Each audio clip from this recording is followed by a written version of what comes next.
So hello everyone, welcome to जेनीट education. तो जैसा कि आप लोग जान रहे हैं कि हमने हाइट और डिस्टेंस चैप्टर को स्टार्ट किया था, जो काफ़ी इंपॉर्टेंट चैप्टर है, ठीक है, 9th और 10th के लिए। उस चैप्टर में हमने बहुत अच्छे अच्छे क्वेश्चन को सॉल्व कर चुके हैं, ठीक है। हम इसी क्रम को आगे बढ़ाते हुए, इसी सीरीज को आगे बढ़ाते हुए हम आपके लिए फिर से एक नया वीडियो लेके आए हैं, ठीक है। तो उसमें हम फिर से आपके लिए हाइट और डिस्टेंस के लिए कुछ बेहतरीन क्वेश्चन आपके लिए लेके आए हैं, जिसे हम यहाँ पे सॉल्व करने वाले हैं। तो बने रहेगा हमारे इस वीडियो में, क्योंकि यहाँ पर कुछ आपको एक्स्ट्रा और यूनिक चीज बिल्कुल देखने को मिलेगा। So here my first question is, a person observe the angle of elevation of the top of a building of a building as 30 degree, ठीक है, as a 30 degree। तो एक पर्सन है जो कि एंगल ऑफ एलिवेशन ऑब्जर्व करता है, कहाँ के, बिल्डिंग पर, बिल्डिंग के टॉप में, बिल्डिंग के टॉप से उसने एंगल ऑफ एलिवेशन को ऑब्जर्व किया, तो वो 30 डिग्री ऑब्जर्व हुआ।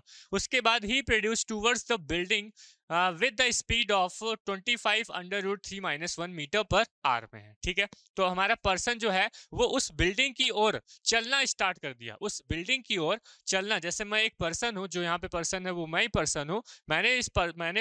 मैं जो है एक बिल्डिंग को देख रहा हूँ, उसके टॉप को देख रहा हूँ। तो मेरा जो एंगल ऑफ एलिवेशन बन रहा है वो 30 डिग्री आ रहा है, ठीक है। एंगल ऑफ एलिवेशन 30 डिग्री आ रहा है। उसके बाद मैंने क्या किया, मैंने एक पर्टिकुलर स्पीड, कितनी स्पीड है, 25 रूट 3 माइनस 1 मीटर पर आर की स्पीड से मैं उस बिल्डिंग की तरफ बढ़ रहा हूँ, उस बिल्डिंग की तरफ बढ़ रहा हूँ। आफ्टर 2 आवर, 2 घंटे के बाद मैंने क्या किया, 2 घंटे के बाद जब जैसे ही 2 घंटा हुआ वैसे ही मैं रुका, और रुकने के बाद मैंने फिर से ऑब्जर्व किया उस बिल्डिंग की हाइट को। तो वो हाइट हमें 45 डिग्री ऑब्जर्व हो रही है। What is the height of building, तो बिल्डिंग की हाइट कितनी होगी वो हमें ऑब्जर्व करना है, बताना है। समझ में आया क्या, क्वेश्चन समझ में आया? तो अब क्वेश्चन समझ में जैसे अगर आप आ गया, तो उसके बाद हम इसका आप क्या करेंगे, फिगर ड्रॉ करेंगे। तो फिगर से बहुत अच्छे से आपको समझ में आ जाएगा। तो चलिए हम फिगर ड्रॉ करते हैं। तो फिगर में सबसे पहले हम क्या करेंगे, सबसे पहले हम बिल्डिंग बना देंगे। ये हमारे पास बिल्डिंग है, ठीक है भाई। अब मैं यहाँ पे खड़ा हूँ, कहाँ पे, यहाँ पे खड़ा हूँ। तो जब मैं यहाँ पे खड़ा हूँ और उसके बाद मैंने इस बिल्डिंग के टॉप में देखा, तो मुझे एंगल ऑफ एलिवेशन उस कंडीशन में कितना देखने को मिला, 30 डिग्री हमें देखने को मिला, ठीक है, 30 डिग्री। तो मैं क्या करूंगा, हॉरिजॉन्टल से हमारे पास कितना एंगल आ रहा है, 30 डिग्री आ रहा है, और यही हमारा क्या बनेगा, एंगल ऑफ एलिवेशन कहलाएगा। नेक्स्ट, उसके बाद जब मैं यहाँ से फिर स्टार्ट किया चलना बिल्डिंग की तरफ, तो बिल्डिंग की तरफ चलते चलते मैं जब 2 घंटे बाद मैं क्या, 2 घंटे बाद जब देखा, 2 घंटे बाद मान लीजिए मैं यहाँ पर पहुंच गया। तो यहाँ पर देखा तो मैंने ऑब्जर्व किया कि यहाँ से जो हमारे बिल्डिंग का टॉप है, उससे जो एंगल ऑफ एलिवेशन हमें देखने को मिल रहा है वो 45 डिग्री हमें देखने को मिल रहा है। तो what is the height of building, हमें इस बिल्डिंग की जो ये हाइट है h हमें पता करना है। हाइट हमें क्या करना है, पता करना है, फाइंड करना है। बात समझ में आई क्या? ठीक है। तो हमें a से b तक जाने में कितना टाइम लग रहा है, 2 घंटे का टाइम लग रहा है। उसके बाद हम इसको d और e ले लेते हैं। बात समझ में आई क्या? ठीक है। तो देखिए देखिए हम क्या करते हैं, हमें यहां से यहां तक जाने में कितना टाइम लग रहा है वो हमें पता है। यहाँ से यहाँ तक आने में कितना टाइम लग रहा है वो हमें पता है, 2 घंटे का टाइम लग रहा है। और हमारी जो स्पीड है वो हमें दी हुई है, कितना, 25 रूट 3 माइनस 1 मीटर पर आर। तो क्या हम स्पीड और टाइम से ये वाला डिस्टेंस ए बी को मेजर कर सकते हैं? ये वाला डिस्टेंस ए बी को मेजर किया जा सकता है क्या? कि हम जानते हैं, ये हम देख चुके हैं पहले से भी, कि स्पीड जो होता है वो हमारा डिस्टेंस अपॉन टाइम होता है। डिस्टेंस डिवाइड बाय टाइम ये हमारा होता है। अगर हमें डिस्टेंस को मेजर करना है, तो हम क्या बोल सकते हैं, हम बोल सकते हैं कि स्पीड को टाइम के साथ में मल्टीप्लाई कर दो, तो वहां से हमें डिस्टेंस मिल जाएगा। तो अगर हमें यहाँ पर डिस्टेंस ए डी, कौन सा, ए बी हमें अगर फाइंड करना है, और ये ए बी क्या है, distance travel by a person with speed कितनी स्पीड से, कौन सी स्पीड है बताइए, स्पीड कौन सी स्पीड है, 25 रूट 3 माइनस 1। 25√3 - 1 मीटर पर आर और टाइम कितना लग रहा है उसमें बताइए। एंड टाइम टेकन बाई कितना 2 आवर, 2 घंटे का यहाँ पर हमें टाइम देखने को मिल रहा है। तो ये जो हमारा डिस्टेंस है ए बी, क्या हम ए बी डिस्टेंस फाइंड कर सकते हैं बताइए। ए बी डिस्टेंस हम फाइंड कर सकते हैं। तो डिस्टेंस अपॉन क्या हो जाएगा, स्पीड और इनटू टाइम। स्पीड बताइए कितना है, यहां से यहां तक आने में हमारे पास स्पीड कितना है 25 ब्रैकेट में √3 - 1, ये हमारा स्पीड हो गया। ये किस में है, मीटर पर आर में है।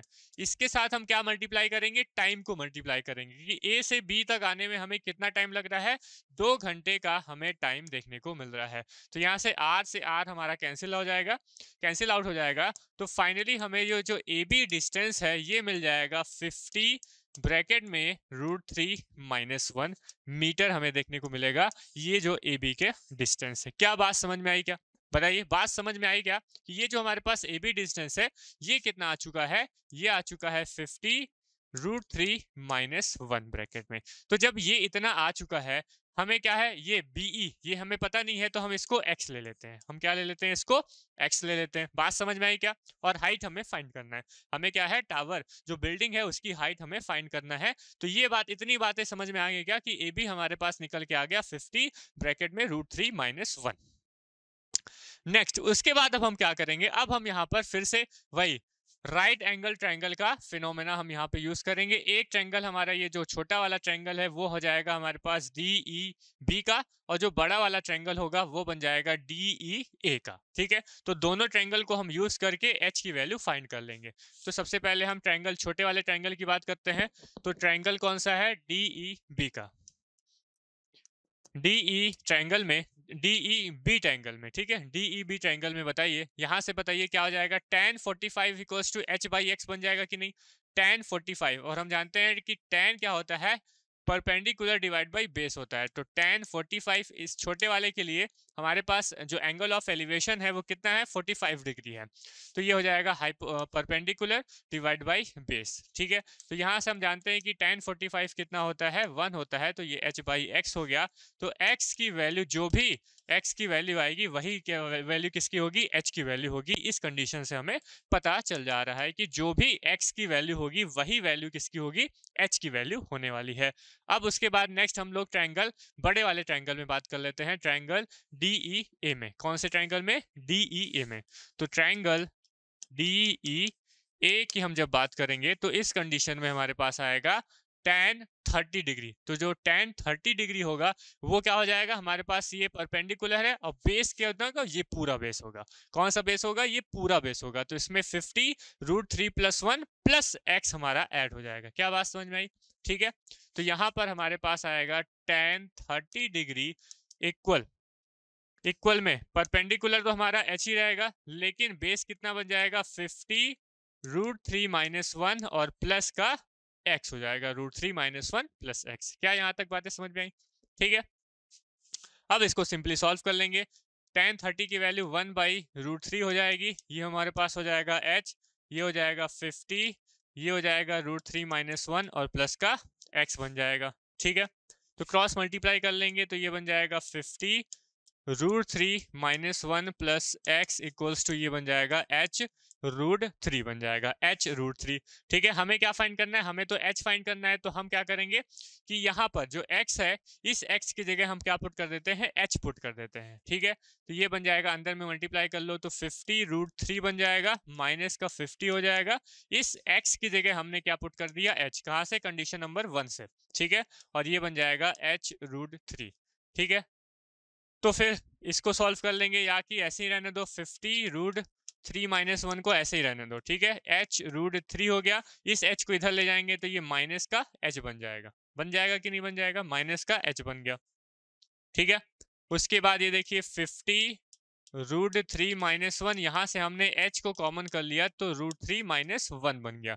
ये √3 - 1 √3 - 1 कैंसिल आउट हो गया। h हमारे पास फाइनली आ जा रहा है 50 मीटर। ये जो हाइट ऑफ बिल्डिंग हमें निकालने को बोला था वो हमने निकाल के रख दिया। कितना? 50 मीटर हमारे पास हाइट ऑफ बिल्डिंग देखने को मिलेगा। क्या बात समझ में आई? मजा आया क्वेश्चन को सॉल्व करके कि नहीं? ये हमारे पास हो गया 50 मीटर। समझ में आया क्या? देखिए एक भी क्वेश्चन आपको एक तरह का नहीं लगेगा। हर क्वेश्चन में फिगर हमें अलग ही देखने को मिल रहा है और अलग ही कॉन्सेप्ट लग रहा है। ठीक है, कहीं पर भी सेम कंडीशन नहीं आ रही है। बात समझ में आ रहा है? ठीक है, तो इसी वजह से आगे हम और क्वेश्चन को लाते हैं आपके लिए। तो आइए चलिए हम अपने सेकंड क्वेश्चन को स्टार्ट करते हैं। और सेकंड क्वेश्चन है अ टावर x मीटर। एक टावर है जिसका हाइट कितना हमें x मीटर दिया हुआ है। Has a flag staff at its top. ठीक है, उसके टॉप में, टावर के टॉप में एक फ्लैग स्टाफ जो है वो रखा हुआ है। ठीक है, flag staff at its top, top में उसके फ्लैग स्टाफ रखा हुआ है। The tower and flag staff subtend equal angle at a point distance y meter from the foot of the tower।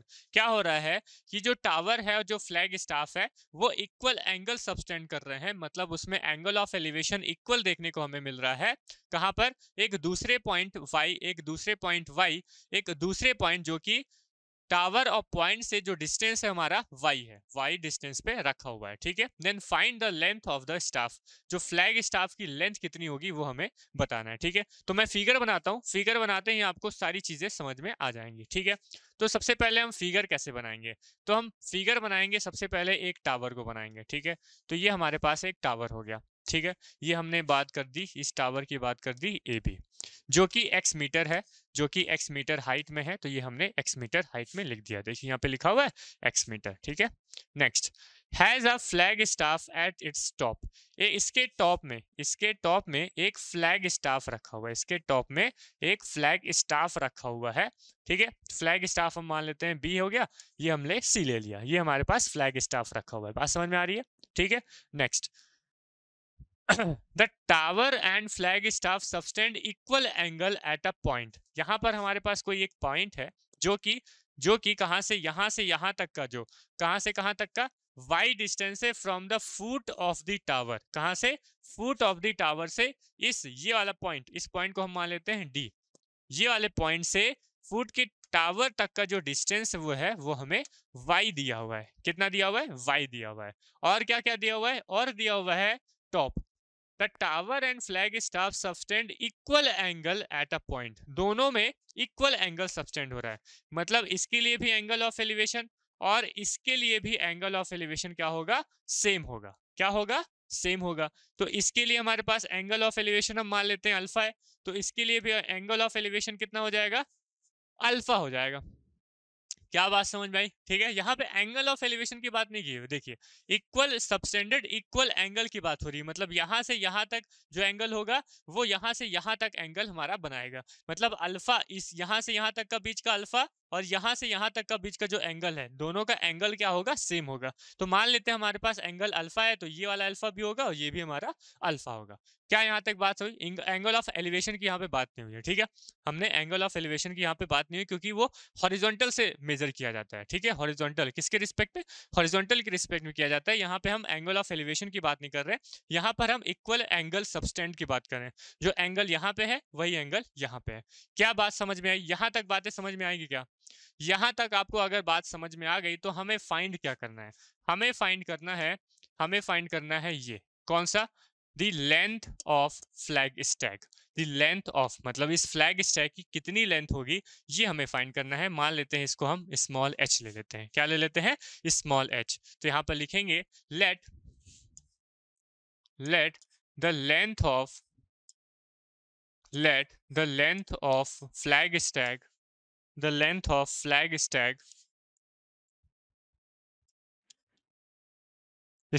Flag staff is equals to h metre. ये हमें h हमें find करना है। ठीक है, यही हमें h फाइंड करना है। ठीक है, इतनी बात समझ में आई क्या? अब देखिए हम इस तरह के क्वेश्चन को कैसे सॉल्व करेंगे। कैसे सॉल्व करेंगे? सबसे पहले हम यहाँ पर दो ट्रायंगल की बात करेंगे। एक ट्रायंगल हमारे पास हो जाएगा ये वाला छोटा वाला ट्रायंगल, ये वाला छोटा वाला ट्रायंगल हो जाएगा। कौन सा ट्रायंगल? BAD वाला ट्रायंगल हो जाएगा। उसके बाद हम बात करेंगे ये दो पूरा बड़ा लंबा वाला बड़ा वाला ट्रायंगल की हम बात करेंगे, ये वाले ट्रायंगल की बात करेंगे। कौन सा? CAD वाले ट्रायंगल की हम बात करेंगे। ठीक है, तो दोनों ट्रायंगल से हम देखिएगा एच की वैल्यू कैसे फाइंड करते हैं, समझिएगा बात को।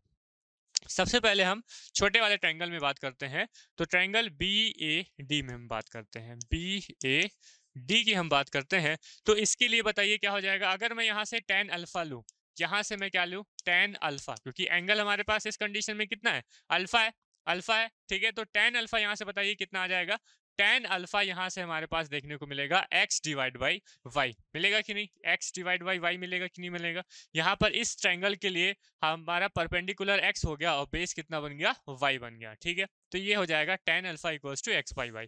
इसको हमने एक ब्रैकेट में बंद कर बात करेंगे ये बड़े वाले ट्रायंगल के लिए। तो बड़े वाले ट्रायंगल हमारे पास कौन सा ट्रायंगल है? CAD वाले में, CAD वाले ट्रायंगल में अगर हम बात कर रहे हैं, तो इसके लिए बताइए, इसके लिए हमारे पास एंगल कितना आएगा? इसके लिए हमारे पास एंगल आएगा, इस पूरे बड़े वाले ट्रायंगल की हम बात करें तो ये पूरा एंगल हमें लेना पड़ेगा, ये पूरा एंगल लेना पड़ेगा। और ये पूरा एंगल कितना बराबर हो जाएगा? अल्फा प्लस अल्फा मतलब 2 अल्फा के बराबर होगा कि नहीं होगा? ये वाला पूरा एंगल 2 अल्फा के बराबर होगा। तो अगर ये 2 अल्फा के बराबर हो गया, अगर ये 2 अल्फा के बराबर हो गया, तो क्या हम इस ट्रायंगल में हम बात सकते हैं, बात क्या कर सकते हैं? tan 2 alpha. कितना? tan 2 alpha. ये जो tan 2 अल्फा होगा वो किसके बराबर होगा? ये पूरी परपेंडिकुलर डिवाइड बाय बेस के। तो बताइए पूरा परपेंडिकुलर कितना है? h प्लस एक्स के बराबर है कि नहीं? h प्लस एक्स हो गया और ये हमारा y बन गया। क्या यहाँ तक बातें समझ में आई? अब यहाँ से हम इसको सॉल्व कर लेंगे। अब बताइए tan 2 अल्फा का फॉर्मूला क्या बनता है? tan 2 अल्फा का फॉर्मूला क्या बनता है? tan 2 अल्फा का फॉर्मूला होता है हमारे पास 2 tan alpha divide by 1 minus tan square alpha, यही होता है। 2 tan alpha divide by 1 minus tan square alpha होता है tan 2 अल्फा का वैल्यू। हाँ होता है सर, बिल्कुल सही है। इक्वल्स टू ये हमारे पास है h plus x divide by y, h plus x divide by y होगा। अब यहाँ से हमारे पास देखिए tan अल्फा की वैल्यू दी हुई है, कितना? x by y. तो हम tan अल्फा की वैल्यू यहाँ पर tan अल्फा की value x by y put कर देते हैं और यहाँ पर भी हम tan अल्फा की value x by y put कर देते हैं। तो देखिएगा क्या आएगा हमारे पास, ये बन जाएगा हमारे पास 2 tan अल्फा की वैल्यू कितनी है? x बाई वाई दी हुई है डिवाइड बाई 1 माइनस ये tan स्क्वायर अल्फा है ना, तो ये क्या बन जाएगा? x square divide by Y square बन जाएगा कि नहीं? अरे भाई x बाई वाई का होल स्क्वायर बनेगा तो x square divide by Y square हो गया। ये हो जाएगा हमारे पास h plus x divide by y, h plus x divide by y. इसको सॉल्व कर लेंगे तो ये बनेगा 2x बाई वाई इंटू क्या हो जाएगा हमारे पास? हो जाएगा y square divide by Y square minus में x square, y square minus में x square equal h plus x divide by y. देखिए ये वाला y से ये वाला y हमारा क्या हो जाएगा? कैंसिल आउट हो जाएगा। तो ऊपर में क्या बचेगा? 2xy डिवाइड बाई यहाँ पे बचेगा वाई स्क्वायर माइनस में एक्स स्क्वायर, ये बनेगा h प्लस एक्स डिवाइड का y, h plus x divide by y. देखिए हमें फाइंड क्या करना है? हमें फाइंड करना है h की वैल्यू। हमें क्या फाइंड करना है? हमें h की वैल्यू फाइंड करना है। तो हम सबसे पहले क्रॉस मल्टीप्लाई कर लेते हैं, तो ये बन जाएगा 2xy square equal 2xy square equal h plus x और यहाँ पर ब्रैकेट में बनेगा y square h plus x y square minus में x square, y square minus में एक्स स्क्वायर। हमें h की वैल्यू निकालनी है तो हम इस y square minus x square को फिर से नीचे ले आओ भाई।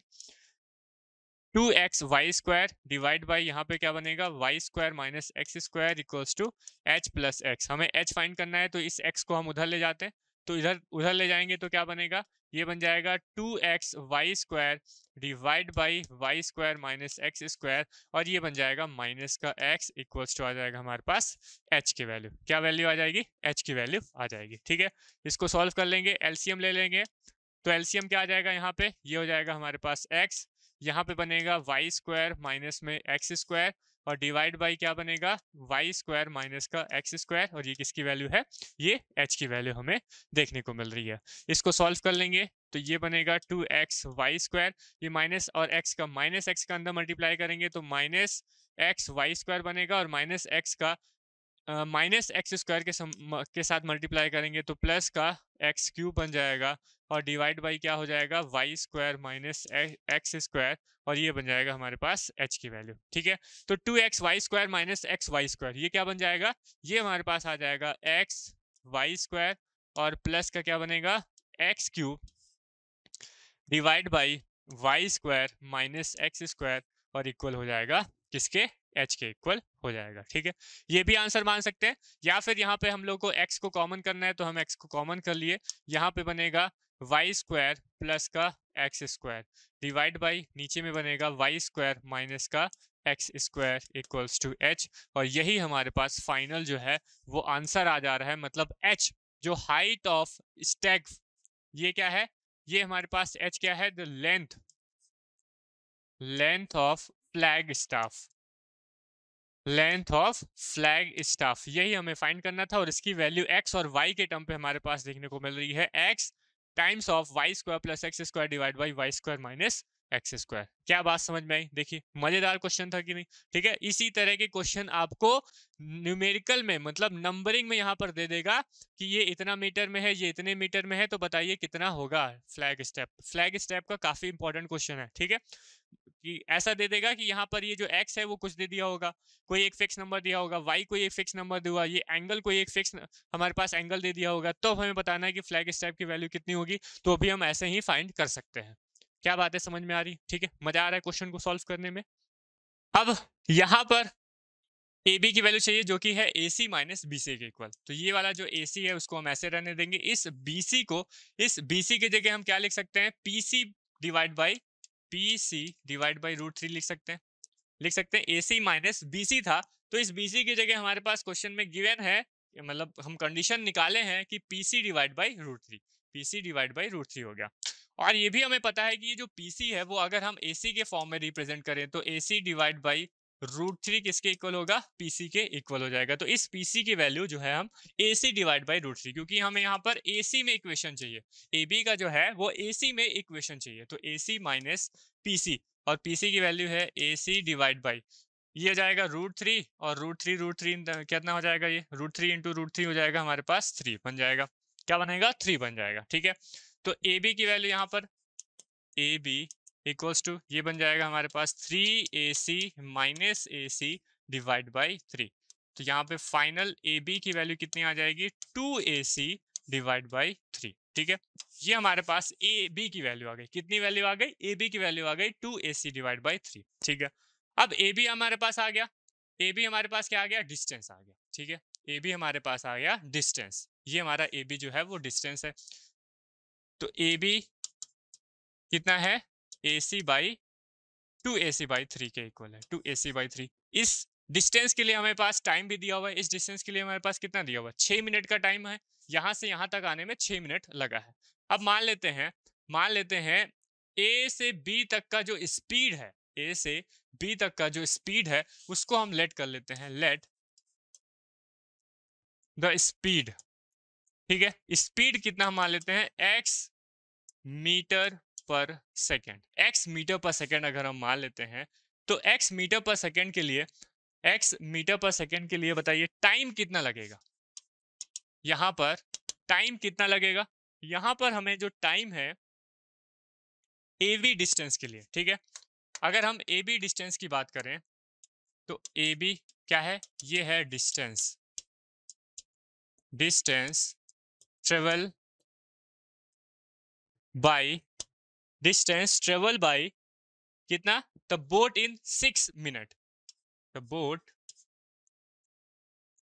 इन 6 मिनट, इन 6 मिनट, तो 6 मिनट के लिए कितना डिस्टेंस ट्रेवल कर रहा है वो, 6 मिनट के लिए कितना डिस्टेंस ट्रेवल कर रहा है वो, 6 इंटू एक्स, मीटर जो है 6 इंटू एक्स डिस्टेंस हमारा ट्रेवल कर रहा है किसमें, AB के लिए। ठीक है, हम जानते हैं कि स्पीड क्या होता है, डिस्टेंस अपॉन टाइम होता है, तो अगर हम वहां से डिस्टेंस की बात करेंगे तो क्या हो जाएगा, स्पीड इंटू टाइम, और स्पीड हमने ले लिया है x को, और टाइम हमारे पास कितना है, 6x है, टाइम कितना है, 6x है। ठीक है, ये बात समझ में आई। अगर आपको ये बात समझ में आ गई तो हमारे पास डिस्टेंस ए बी कितना है, ए बी जो है वो 2 times of A C divide by 3 के इक्वल है। ठीक है, ए बी किसके इक्वल है, 2 times of A C divide by 3 के, और ये किसके इक्वल हो जाएगा, 6x का हमने कंडीशन यहाँ पे बता दी। ठीक है, तो इसको सॉल्व कर लेंगे तो ये हमारे पास 3 से 3 कैंसिल आउट हो जाएगा, ए सी की वैल्यू आ जाएगी 9x, ए सी की वैल्यू कितनी आ जाएगी, 9x हो जाएगी। तो ए सी हमारा क्या है, अब यहाँ पर डिस्टेंस आ गया। ए सी यहाँ पे क्या है बताइए, डिस्टेंस है। कहाँ से, पॉइंट ए से क्लिफ तक का ये जो डिस्टेंस आया है, पॉइंट ए से क्लिफ, यहाँ पे देखिए ये पॉइंट ए से सी तक का जो डिस्टेंस आया है ए सी, ये जो ए सी आया है वो कितना आया है, 9x आया है। ठीक है, 9x आया। हमें यहाँ पर फाइंड क्या करना है, हमें यहाँ पर फाइंड करना है टाइम। क्या फाइंड करना है, टाइम, कितना टाइम लगा। तो हम टाइम फाइंड कर लेते हैं कि ए से सी तक आने में कितना टाइम लगा। तो हम जानते हैं क्या, स्पीड इक्वल्स टू कितना होता है, डिस्टेंस डिवाइड बाई टाइम होता है, डिस्टेंस डिवाइड बाई टाइम, और टाइम ही हमें फाइंड करना है। तो हमने यहाँ पे ले लिया टाइम, कितना ले लिया, टाइम ले लिया। ठीक है, तो टाइम क्या हो जाएगा बताइए, टाइम हो जाएगा हमारे पास डिस्टेंस, टाइम क्या हो जाएगा, डिस्टेंस डिवाइड बाई स्पीड। और स्पीड हमने क्या ले लिया है, स्पीड तो हमने एक्स को कंसीडर किया, स्पीड हमने क्या लेके बैठे हुए हैं, हम लोग एक्स को लेके बैठे हुए हैं। और डिस्टेंस कौन से डिस्टेंस, एसी डिस्टेंस, ये वाली डिस्टेंस, ये वाली डिस्टेंस जो है वो हमारी डिजायर डिस्टेंस है। तो एसी डिस्टेंस हमारे पास ये हो जाएगा एसी, और स्पीड कितना है, एक्स है। ठीक है, एसी हमारे पास कितना आया हुआ है, 9x डिवाइड बाई एक्स, ये x हमारा कैंसिल हो गया। ये जो 9 मिनट है, यही 9 मिनट हमें लगेगा कहां से कहां तक, जो समय लगने वाला है, जो है वो 9 मिनट का लगने वाला है। ठीक है, क्या बात समझ में आई। ठीक है, तो देखिए हमने यहाँ पर स्पीड के साथ साथ भी टाइम को भी कैलकुलेट करना हमने यहाँ पे सीखा। काफी इंपॉर्टेंट क्वेश्चन था। ठीक है, ये एग्जाम में कई बार आपको आया हुआ है, एनटीएससी के भी एग्जाम में आपको देखने को मिला है। ठीक है, तो इस क्वेश्चन को बिल्कुल बेहतरीन ढंग से इसको समझिए और खुद से 2-3 1 से 2 बार इसको प्रैक्टिस कीजिए बनाने का। ठीक है, समझ में आया।